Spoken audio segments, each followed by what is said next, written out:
Thanks for joining us as we offer sensible solutions to one of the most annoying problems gardeners face, deer. I can't tell you how many emails, calls, and heartbreaking pleas for help I get from passionate gardeners struggling to keep deer from chewing up their plants. The frustration keeps growing as we add yet another pair of homeowners to the list of those battling pesky deer. Hi Walter, we're the Reynolds family. I'm Tricia. And I'm Rick, and this is our wonderful daughter Rachel. And this is our beautiful new home with a lot of mud and deer. The Reynolds call this their dream home. Trouble is, so do the deer. They gather in groups, up to 10 at a time, and use this clearing in the woods as a doorway to dinner. They have eaten everything that we've planted here. As you can tell, our lawn is in a complete disarray. We have tried to plant a few things, and everything that we've planted is gone within pretty much a week. The Reynolds need plants, lots of plants, to fill in all this space without filling Bambi's stomach. That's frustrating for Rick, who's a passionate do-it-yourselfer, building the stamped concrete walkway and even this huge deck. I'm very proud of our home, but I really think that the front needs some character. And Rick wants the work done quickly because he's all about speed. As the co-owner and driver of this race car, competition is in his blood. Now he's leaving the track for his tractor in hopes of defeating the deer. Here at the nursery, we haven't spotted any deer, but I have seen lots of sensible ways to keep Bambi and his friends out of the Reynolds garden.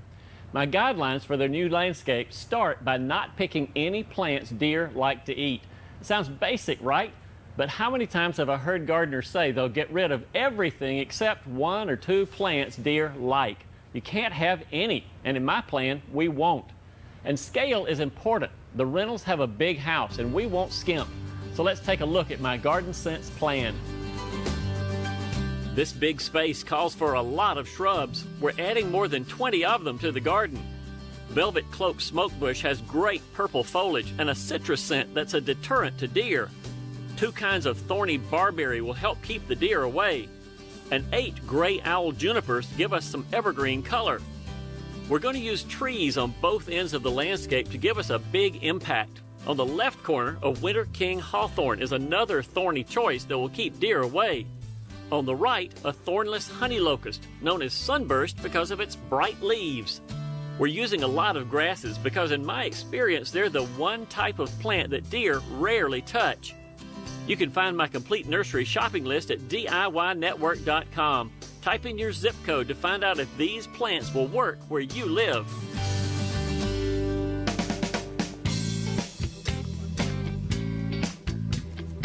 As our day of sensible gardening begins, the deer are nowhere in sight. But Rick's hard work sure is. Over the weekend, he jumped on his tractor and filled in the beds with more than 40 yards of rich, black, high-quality topsoil. Hey, bring it on in, guys. This is a great start to our day of deer-resistant gardening. Go ahead and take it out of the pot. We'll plant it here in our hole. This is called purple smoke bush, or smoke tree sometime, but I think it's going to be more like a bush here in front of the house. I think one of the things that you'll like about it, obviously, is the leaf color. Rick, you see how it's real purple right there? The leaves on it will be purple throughout the year. And then the thing that you'll look forward to every spring is the smoke on it. And soon the whole plant will have these panicles on each one of the branches. And because they're so light and airy looking, it's like purple smoke out here, giving its name purple smoke bush. You got it? Got it. But the thing that makes this deer resistant, I want you to take a leaf off of it, crush it, and smell it. You smell it has a little fragrance to it. It's like orange peels. And that fragrant part of the plant means deer, when they chew on it, say, I don't like oranges. And hopefully they'll leave it alone, go somewhere else. So what's a pleasant smell to us isn't necessarily a good scent for a deer. For instance, rosemary. It's a pretty pleasant thing for us to cook with, but deer don't much like rosemary. Before we do any more planting, my Garden Sense crew and I lay out more than 40 plants. This is a sensible approach with a larger landscape, especially in front, where balance is important. Yeah, it takes us about an hour, but trust me, the patience will pay off as we design a way to make sure the buck stops here. Coming up next, some sharp shrubs deer will avoid. When they touch it with their tongue, they'll jump back and say, no, not at this house. And the sweet smell of soap is a dirty scent to Bambi.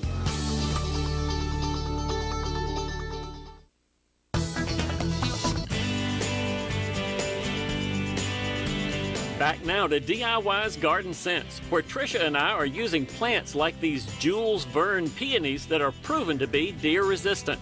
When these bloom in the summer, I'm confident the deer will stay away from the flowers and the foliage. But some gardeners don't take chances, and look at what they use to protect their gardens from Bambi.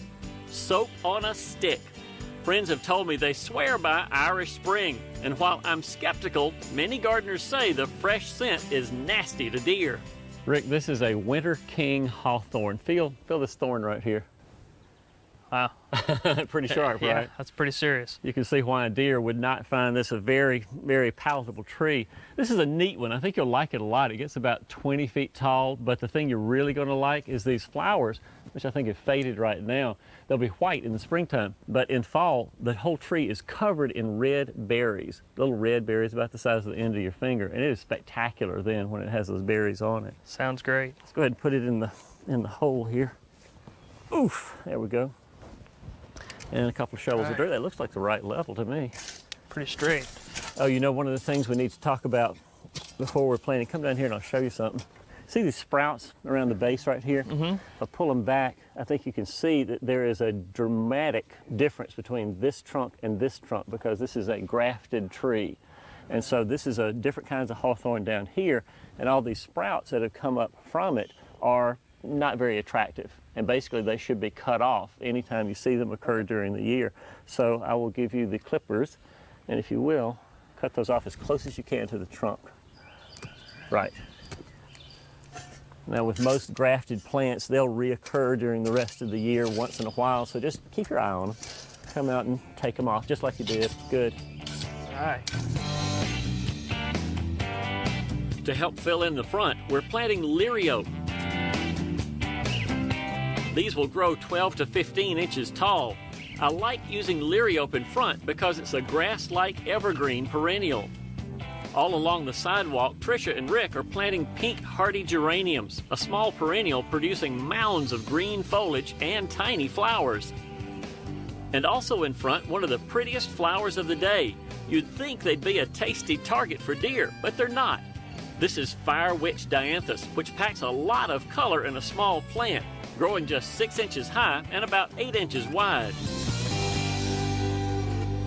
Well, let's talk a little bit about ornamental grasses, and they're deer resistant too, but Tricia, I know you resist ornamental grasses. I do. I tend to not like them because they look like overgrown grass to me, many of the grasses out there. Well, marriage is all about compromise. Rick, you like grasses? Ornamental grasses? Yes, I do very much. Good. Let me tell you about these. These are great grasses, Tricia. You'll like these. This is a carex, and it is a fabulous grass for color. It really brightens up a shady spot, and it'll be really good if you ever decide to have a pond or something that has a lot of water on it, although it'll look very nice on our landscape today. And speaking of color, this is Elijah blue fescue, and you can see those seed heads up there that look just like the fescue grass, Rick, that you planted out here in the front lawn, but it stays much smaller and has this great blue foliage on it as well. And this other one also has color to it, although you won't see it. This is phalaris, or ribbon grass. You won't see the color until the cool weather comes. Its name is strawberries and cream because it has sort of a pink color to it during the cool part of the year. And I think these three ornamental grasses, Tricia, will look really nice in our landscape, and we'll have the compromise of putting them in, and we'll see what they look like. I think you'll really like them. I think we'll trust you. Okay. Walter, you're going to have to give me some tips on your compromising technique later. The grasses are a sensible selection to fill in all along the foundation in front because they'll get tall and wide. Mixing in with the grasses, I've also chosen this burgundy carousel Japanese barberry with plenty of thorns. Whoa! These are prickly. Yeah, they are. Rick, you've been our volunteer for testing thorny things. Do you feel the thorns on this Oh, barberry? absolutely. I've got bitten by it once already. I'm hopeful the deer, when they touch it with their tongue, they'll jump back and say, no, not at this house. No more lunch here. Tricia loves hydrangeas, but so unfortunately the deer. If we put a hydrangea in her landscape, the deer would have it for dinner in a couple of weeks. So my solution to this particular problem is to put the hydrangea in a container on this real tall deck. The hydrangea that I've chosen is a particularly nice one for this situation. It's called Endless Summer. One of the things about hydrangeas is that they bloom on last year's stems. And Endless Summer doesn't worry about that. It blooms on current year's stems. So even if it gets cold outdoors in a landscape, it can still bloom. Now, one important note about hydrangeas and any plant in a container is that they get colder during the wintertime. And so my solution for that is, this is a lightweight plastic foam container, and it has lightweight planting soil in it as well. So during the winter, Tricia and Rick are going to take this into the garage and keep it there so it doesn't freeze. So to keep deer away from the hydrangea, we're putting it on the deck. We're using a lightweight container, lightweight soil, the right kind of hydrangea, and I think that is a sensible solution to this particular deer problem. Next up, deer battling weapons include covering up tree trunks and sprinting from the garage. Doing our best to banish Bambi from a brand new garden. The Reynolds family isn't anti-deer, they just would prefer to see them from a distance, not eating up their garden. After 4 hours of work, we're showing how a deer-resistant landscape can be a pretty one. It is more beautiful than I had hoped it would be. So far today, we've planted smokebush, peonies, winter king hawthorn, liriope, 3 different grasses, and barberry. You'll find my complete nursery shopping list online at DIYnetwork.com. Back here at the nursery, let's talk about how you can be a smarter shopper and outsmart all those deer gunning for your garden. First, I want you to walk right past these plants deer love. Listen closely. Clematis, daylily, coneflower, dogwood, hosta, impatiens, and pansies. And as much as I love fruit trees, so do deer, so you got to leave them in the nursery too. Next, buy some good fencing. Or if you can't afford the big deer fence, or maybe it's not permitted in your area due to local ordinances, you can try this newer product. It's called a wireless deer fence. It's scented, so the deer want to smell it. And when they do, they get a small shot to scare them away.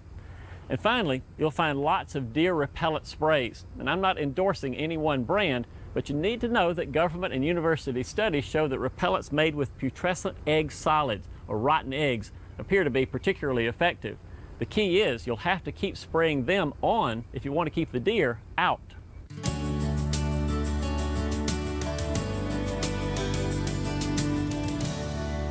We are really making progress on this landscape. Good. This is a thornless honey locust. Grab a shovel and we can start planting. I'll tell you a little bit more about it. One of the things about this particular plant is, as the name implies, it is thornless, Rick. You've probably seen some that have thorns on them before.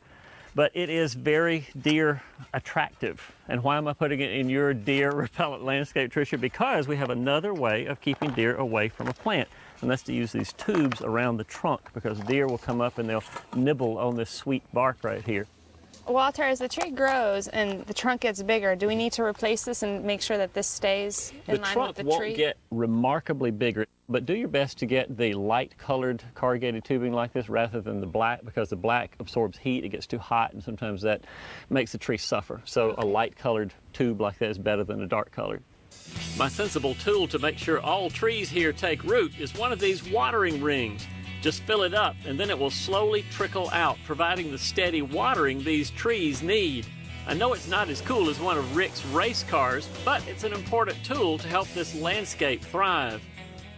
Well, despite all we've accomplished, we still have a lot to plant, Rick, but I think you have a great solution. I think I have the answer to our problems. I want to bring in our race crew. The pit crew. Hey, guys. Good to see you. Hey, Walter. Hey. So I got a uniform for you. Right. We'll get you in this, and I think we can knock this out in a real hurry. Well, if I'm familiar with pit crews, they do things really, really fast. So, guys, let's get started now.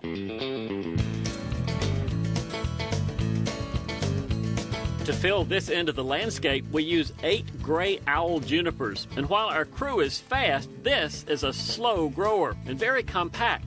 It produces berries that birds love, but a texture that deer hate. Next, a different type of barberry than before. This is Rosy Glow. It will get about 5 feet tall.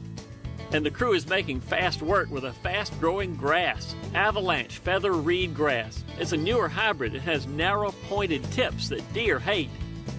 And it's been a long time since I've seen mulch go down this quickly. But that's what you'd expect from guys who spend their weekends going from 0 to 100 miles an hour. Great job. Thanks so much.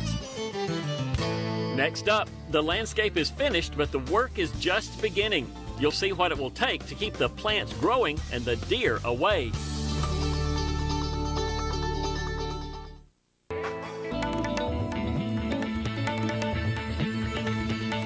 A final bit of insurance against the deer as I install the wireless deer fencing along the walkway. But the key to battling Bambi in this landscape isn't the gadgets, it's the plants. In about 6 hours, we've used more than 40 plants to transform the damaged front yard into a beautiful focal point for a home the deer will enjoy looking at, but not eat. In a moment, you'll hear what the Reynolds think about the project. But first, let's talk a little more about saving time and money on this project. The work went pretty quickly because Rick cleaned out the beds and turned over the soil with his front-end loader. If you're like most of us and don't have your own tractor, you can hire a landscaping crew to do the work. Or call your friends, round up the shovels, and order some pizzas. Trust me, with a big front landscape like this, getting help prepping the beds will allow you to enjoy planting them yourself. Now, let's talk cost. The project was expensive, just over $1,400, but we used a lot of plants. The big Winter King hawthorn was the biggest ticket item at $130. The least expensive plants were the geraniums at just $12 each. Now, I have no idea how much race car driving lessons will cost, but I'll need them before wearing my cool new shirt at the track. All totaled, we used more than 20 different plants here in Hardiness Zone 6. To find out if they'll work in your garden, go to DIYnetwork.com and use our exclusive Gardening by Zip Code feature.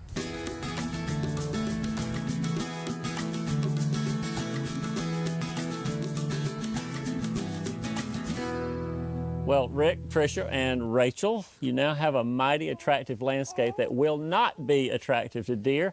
So, Tricia, what do you like the most about your new landscape? Walter, I love the color and the textures, but my favorite is that smoking bush. Yeah, the smoke bush is a fabulous plant. You will love the flowers. And don't forget that a lot of these plants will get bigger over time, so they'll fill in a lot. Rick, what do you like? I also like the smoke bush very much, and I also am very fond of the barberries. I think those are great. Yeah, and you know what? I got to compliment you, Rick. We've done a lot of landscapes, but that sensible solution of having your pit crew here is the best solution we've ever had on TV. They're a lot of help in many ways. You bet. Maybe they could come and help take care of the landscape. Maybe so? Yeah. All right. I've got some directions for you. Pay careful attention. I'll tell you how to take care of your new plants. The velvet cloak smoke bush can be pruned for size and to encourage the great purple foliage, but be sure to prune it immediately after it flowers, or you'll miss out on next year's smoky flower heads. The hawthorn and the honey locust need watering once a week during the first summer to establish strong roots. And all of the grasses will need to be cut back, almost to the ground in early spring before new growth begins each year.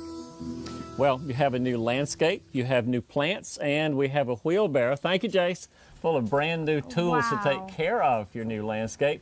In it, you'll find some things. What would you think? Some deer repellent you can spray on your plants. We've got some fertilizer. We've got other things that will be helpful, I think, in your landscape. But, Tricia, for you particularly, on the back deck, hydrangeas. I know it's one of your favorite plants. It's my favorite. Thank you, Walter. Hopefully the deer won't be able to climb up and get it. Thank you so much. Don't forget that all the details of this landscape and every other landscape we've done are available online at DIYnetwork.com. I'm Walter Reeves, hoping you will join us next time as we try